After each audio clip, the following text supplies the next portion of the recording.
Hello, welcome to my community. I'm Fred Albert, the host, and today I am so pleased to have as my guest Jennifer Wagner. Jennifer is the founder and executive director of Faith in Action of the Greater Kanawha Valley.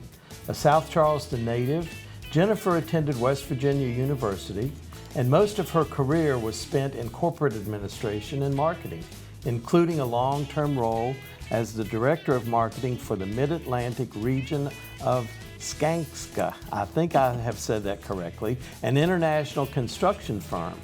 The Wagners relocated to Virginia and North Carolina due to career opportunities and lived away for nearly 16 years before the chance to return home presented itself. Upon arriving back in West Virginia in 2009, Jennifer accepted a position with the Alzheimer's Association West Virginia chapter. It was this job that opened her eyes to the vast unmet needs of our older neighbors and inspired her to start Faith in Action of the Greater Kanawha Valley. Faith in Action provides free volunteer services to senior citizens in Kanawha and Putnam counties. Between 2015 and 2022, Faith in Action of the Greater Kanawha Valley volunteers performed 25,372 hours of service at a value benefit to our community of over $600,000, simply through providing meaningful and reliable support for the independent living of older adults in the communities they serve. In the 9+ years since its inception, the program has been given an Award of Excellence by the National Volunteer Caregivers Network, was an inaugural recipient of the Greater Kanawha Valley Foundation's Changemaker to Watch Award in 2017, and was a 2018 Governor's Service Award honoree. But Jennifer's greatest source of pride is simple. It's the people, the volunteers, the caregivers, and the collaborative partners who make Faith in Action work neighbor to neighbor. Jennifer, welcome to my community. Thank you so much. Thank you for being here. That's a mouthful. That is a mouthful, and I don't know if I pronounced that one word correctly or not, but you can correct me and I won't be offended. It's fine. It was close enough. Okay. Well, we want to talk about Faith in Action of the Greater Kanawha Valley, and you have a wonderful website that I was visiting, and it's chock full of information that is so important. But tell us, what is Faith in Action? Faith in Action at its core is really us just trying to create community between our older neighbors and people in the community who have time and talents to give, to create a neighborhood where none exists anymore. You know, the neighborhoods that we grew up in just aren't the same. No. You know, you used to have, I tell people all the time, I used to have 7 sets of eyeballs on me wherever I went when I was a kid. That's and true. my mom knew exactly what I'd been doing before I ever got home, you know. So and that has gone away, it has. Unfortunately. You know, I remember having older neighbors on our street, and we called them Grandma and Grandpa Ware, and you know, we all looked after them and took care of them, and it's just not the same anymore. In particular, in some West Virginia communities, we live in a time when a lot of folks, the caregiver age group, the kids that would normally be around to be able to help their parents, have moved away for careers or for school or for whatever reason. Families are smaller than they used to be, so there's fewer people to count on. Folks don't know their neighbors anymore because people are coming and going all the time. So there's just so many different reasons why we have seniors out there who just need a little helping hand every now and then. Well, and in West Virginia especially, our population is an older population in most communities. So. And we're the second oldest in the nation at the moment, and we're going to overtake the #1 spot here in the not too distant future. Wow. And in fact, the Census Bureau anticipates that within, I think it's 3 to 5 years, our population as a nation of people 65 and older is going to surpass our population 18 and younger for the first time in our history, in the history of this country. So, you know, we are headed for a situation that I'm not entirely sure we're prepared for, but our older neighbors and myself included here soon. Sure. I just turned 60, so I'm eligible for my own program now. But there's going to be a lot of need that needs to be met, and if we don't come up with some innovative solutions, we're going to be in a world of hurt. Well, thank you for being so forward-thinking, because that's a big part of this. And you mentioned the age. So anyone in need or people in need of, you should be 60 or older. 60 or older. Okay, and for our agency, we serve Kanawha and Putnam counties. Right. Yes. So is there a number of how many, I'm sure you probably have this somewhere, but is there a number of how many you're currently serving? It constantly changes, but over the course of the time we've been in existence, we've served between 450 and 500 unique people. So wow. It's a lot. Let's talk about some of those services, okay. and how do you meet those needs? Right. So it's interesting because, I'd like to point out that we're just a 2-member staff. We just have 2 people in the office. Okay.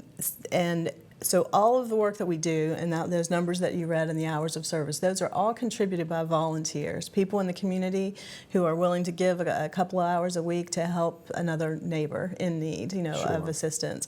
So it's all volunteer driven, and that's the key.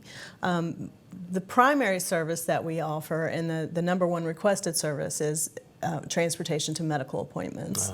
That's a big one, because having taken care of elderly parents, and trying to work full time, that's a real, I don't want to say burden, but that's a real responsibility that is hard to meet sometimes. It truly is, and we get that a lot from folks who, we stepped in and helped one woman who told me that she used all of her vacation and PTO time to take her mother to medical appointments. So she hadn't been on an actual vacation in like 3 years. Wow. And then we stepped in and were able to take on that load for her, and she was able to use her PTO in meaningful ways that gave her rest and and all of those things you need when when you're take care of working yourself full-time. That's as right. well. And people would say that, well, be sure to take care of yourself, but sometimes you don't know how to do that when you're taking care of others. And another thing that we find is people who don't have family here, or don't have those resources or support network here, they'll find a neighbor or somebody from church or somebody who is able to take them,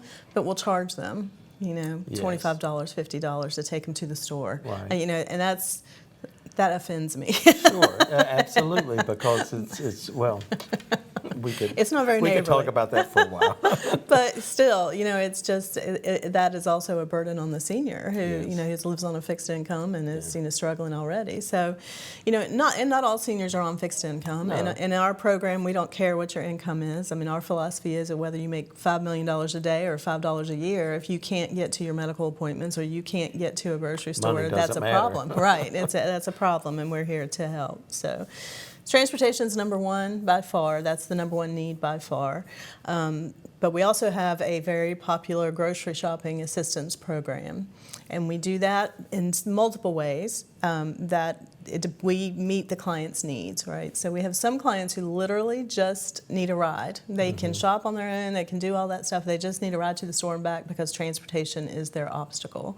Sure. Then we have other folks who want to go to the store because it's a kind of a social outing, and it's and they enjoy shopping for themselves and buying and getting the deals and that sort of thing. But they want to volunteer to go with them. So we have volunteers who will go with them and help them shop, get things off the shelf, read labels for them, things like that. Reach high up on that shelf. I need help with that sometimes myself. And then a really striking need that didn't really occur to us so much until the pandemic hit was people who just can't go to the store. People who can't get out of the house, it's just they're not mobile enough, but they still need groceries, right? They still need access to groceries.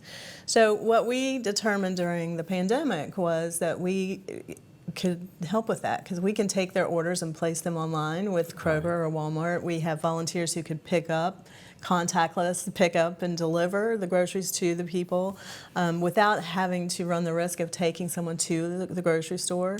So that program really exploded during the pandemic, and it's a very popular one still. And the beautiful thing about that program is it opened up a whole lot more volunteer opportunities, because we have people who work full-time who in the evenings, they'll make a call to the care receiver and take their order over the phone and place it online for them. And then another volunteer will pick up the order and deliver it. So it's, there's a way for everybody to participate in making that happen. So that number of grocery opportunities that we have grows every week because people like to take advantage of that. The best benefit of that on all fronts, no matter how we provide the service, is having someone to carry in the groceries. Sure. Oh my goodness, absolutely. And sometimes even help put them away. So yeah, that's a great benefit there. Well, I think back to many years ago, there was a program here in the Kanawha Valley called Contact of Kanawha Valley. And it was a phone service where you were just meeting the needs of people who were maybe lonely or wanted someone to talk to or wanted to order something and they didn't know how to do that. It operated 24/7. I used to be part of that as a volunteer through the church, and I enjoyed doing the overnights because you would get some very interesting phone calls and conversations through the night. But that makes me think of something else, and I wonder if you provide this service through Faith in Action of the Greater Kanawha Valley. We had some people who just needed a phone call to make sure they were okay, make sure that they'd gotten up that morning and that they were taking their prescribed medication or just, to have a friend. And do you do that? We do, but first of all, you've given me an idea, because that would be a great service to have just be in a referral line, where people can just ask a question, like a library resource, researcher or somebody. Well, that's something to think about. That was a time before cell phones especially, but I know we also had a service for people who were hearing impaired, and I can't remember the machine. I think it was a TDD or something, whatever that machine was called, and we had that. So if they wanted to order a pizza, they could send that message to us, and we could order their pizza for them and have it delivered. Yeah, that's great. We do have a reassurance calls program. Okay. We call it Phone Friends. So what we do is we match a person with a person, with a volunteer, and it's the same person all the time. Right. That way they can build, on their conversations, and they can build on their friendship, hopefully. And the volunteer there is committing to a once a week phone call. Okay. But what that does, what we found, is just giving someone something, that call to look forward to. Oh, absolutely. There's been the benefits are just myriad benefits. I can't even. I can see that. We made those phone calls every day, and I had about 5 people on my list, and of course, one lady I remember distinctly, she would pick up the phone and start singing to me, and she had a beautiful voice, and it was just, I think I received more out of that than she did. And that's what a lot of our volunteers say, the same thing. And I'll tell you, the reason that program is particularly dear to my heart is because so many times I'll go to a care receiver's home or something, and they'll say, boy, I wish that I could volunteer for you. This is such a great program, and I would love to help. I wish there was a way that I could help. And that's something they do. And we train them. We give them a little training on being a phone volunteer. And so probably 50% of our phone callers are actually care receivers who are helping other care receivers. So it's just a beautiful thing. They're giving back. They are. And it gives them a purpose, and it's just wonderful. So I love that program for that reason, mostly. Yeah. So what are some other, what is your greatest need? If I want to maybe give some money, do you take donations, monetary donations? Money's always first let me tell you about our fourth program. We have 4 core programs, and the fourth one is our Honeydew Cruise program, and we perform minor home repairs and maintenance projects with an eye towards keeping a safe home environment. So we're always looking for the volunteers who like to wield a hammer or a paintbrush or whatever. We are master grab bar installers, and we build handrails of all kinds. We add thresholds, interior thresholds, so people with wheelchairs can get in and out of various rooms in their house that they've been prevented from getting to. Things we don't think of. Right. And those are the types of things that we do. So we're always looking for those kind of volunteers as well. Through that program, we are also able to address some special needs that no other agency can address or would consider addressing. For instance, we a homeless woman found an apartment that HUD would pay for, but they had to do an inspection first. So when they did the inspection, they discovered there was no refrigerator. So she had been homeless for 4 months, had found this apartment, was very excited she was getting ready to move in, and she called me in a panic, and she's like, I don't know what to do. The landlord's not going to put one in. He's not going to help me. I don't know what to do. Mm-hmm. Well, while I was on the phone with her, I was on the Lowe's website, and I was able to find a reasonably priced refrigerator. They were able to deliver it the next day. Oh, that's great. When the delivery men actually dropped it off for her, they heard the story, and they, out of their own pockets, went and bought her groceries to stock that refrigerator. How nice. So those kinds of things happen to our agency all the time, and it's such a blessing. I call them little God winks, because it just happens out of the blue that people will get in touch with us happenstance, and we're able to.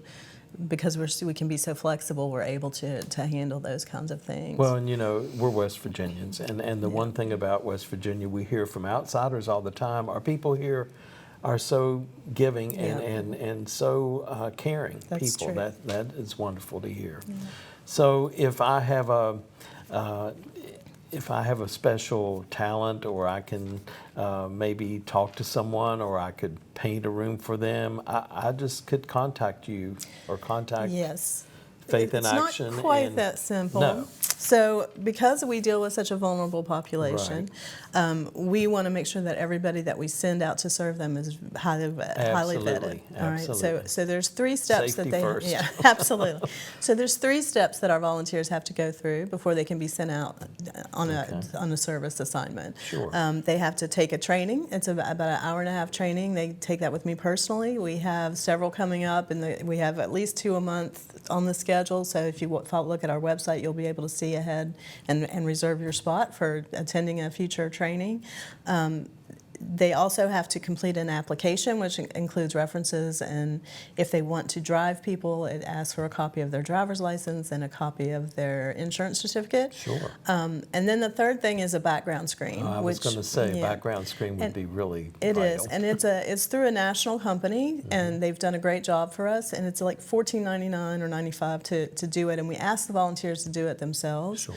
And people ask me sometimes, well, why do you make people jump through so many hoops just to help?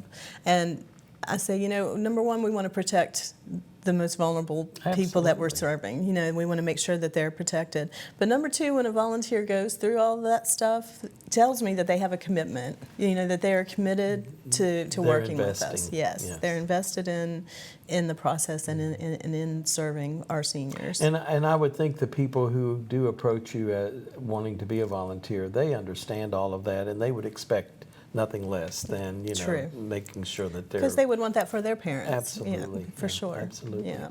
So they contact you and they go through those steps, and then you pair them up with whatever their. So we have a very high-tech self-scheduling system where volunteers who want to can go online and self-schedule themselves for transportation requests and things like that. We also send out a Monday morning email every week highlighting some specific requests, like grocery shopping matches that we need to make or phone call matches that we need to make. Occasionally we just see a match in our heads and we know who's right for it, and we'll just call and ask, and set it up that way. So that it happens a whole bunch of different ways. People can see on the Monday email a transportation request that they're able to do. Maybe they're not comfortable going on the scheduling site and scheduling themselves, so they just call us or email us and we can take care of that for them. Okay. We make it as easy as possible for our volunteers to serve. The other thing that our volunteers really like is the flexibility of it. I was going to ask that question. We're all busy. Yes. And people, I'm sure, many times think to themselves, I would love to do that, but I just don't have the time. Right. So you have, in your flexibility, you have probably you could meet anyone's schedule. Correct. There is literally a job for everyone. Okay. From 18 to 99, we can put you to work. If you can work a telephone, we can put you to work. We have people who work full-time, who do the grocery, because the grocery is a once-a-month commitment that you're making, so who do the grocery shopping for people and sign up for that and take care of that once a month. We have people who are retired, who drive, and we have people who have been volunteers who have aged into being now care receivers, which is one reason they volunteered in the first place, was to kind of pay it forward and have to make sure that this program existed when they needed it. That makes sense.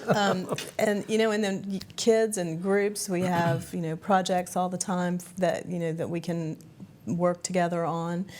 We are hoping to launch an intergenerational program where we can match young adults ages 18 to 21 or 18 to 25, I should say, with some of our lonelier seniors and more isolated seniors, with the idea being that they would visit or make contact at least twice a month, and they can help them with stuff like mowing their grass or sorting their mail or reading the newspaper to them, or maybe with technology needs. That's what I say too, helping them set up a Facebook page to stay in touch with family members and things like that. How to save a photo on your phone or send a photo, send a text message. How to set up a Kroger account. They can place their own orders, and then all we have to do is pick it up and bring it to them. So, there's all kinds of different things that they could do, and I think it's so important to get them started young, appreciating our elders, number one, because I don't think there's a lot of intermingling these days. Well, and the young can learn so much from their elders, and that's another thing we've kind of lost. Yes. Maybe you don't live near your grandparents, but I used to learn so much from my grandparents, and that would be an opportunity for young people to learn something from the olden days. I think about that so often because I grew up with all my cousins every Sunday at my grandma's house on Canal Boulevard, and we were all there. And that doesn't happen so much anymore. And my grandkids live in Bridgewater, Virginia, so I see them about every 6 weeks if I'm lucky, and they're busy playing ball and doing this and doing that. So, I think about that a lot. There's that connection. It's not as natural as it used to be, and so we think we can help fix that a little bit and give people a bigger sense of community. What community is? Community is not just your middle school class or your high school class. Community is much broader than that. Yes, for sure. I'm sure the need for volunteers has got to be pretty terrific. Would that be one of your greatest needs, as well as money? The financials, the money is, we do not take public funds. We don't apply for taxpayer-funded grants. You're a 501c. We are a 501c3 nonprofit. But the reason we don't apply for those types of grants is because there's so many eligibility requirements to get reimbursed and this and that. And one of the things we're here for is to fill the gaps that the publicly funded agencies can't, like Kanawha Valley Senior Services, which is wonderful, and they do a whole lot of things, positive things for seniors, and so does Putnam Aging in Putnam County. But there are some people they cannot serve by virtue of their funding, right? So we don't apply for that funding. So you're not duplicating. Correct. Anything. We did not create Faith in Action to duplicate or replicate redundant services. We are here to fill the gaps, and so we push people in that direction whenever possible to the public agencies, if they are able to qualify. But we exist to complement them, not to compete with them. Absolutely. And one of the reasons that we're able to do that is because of our volunteers. But the need keeps growing. Our roster of care receivers keeps growing. The different types of needs keep growing. We want to add new programs and new things like that to what we already do. But volunteers are essential. It's the constant challenge of our organization. It is the number one sustaining piece that we have to continually battle to engage and to keep that pool broad. Do your volunteers, you have a pool of volunteers, do they tend to stay with you long term? They do. We have a really high retention rate. And I think it's because, like I said, you're not committing to doing something every Tuesday at 10, right, or whatever. You sign up for when you're available. We have people who go to Florida for the winter, and they're not here to serve, so they don't sign up, and they don't get punished for that. It's just, you can drive somebody once every 3 months. You can drive somebody 3 times a week. You can go to the grocery store for one person. You can go to the grocery store for 4 people. You can do whatever suits your schedule, your personality, your need.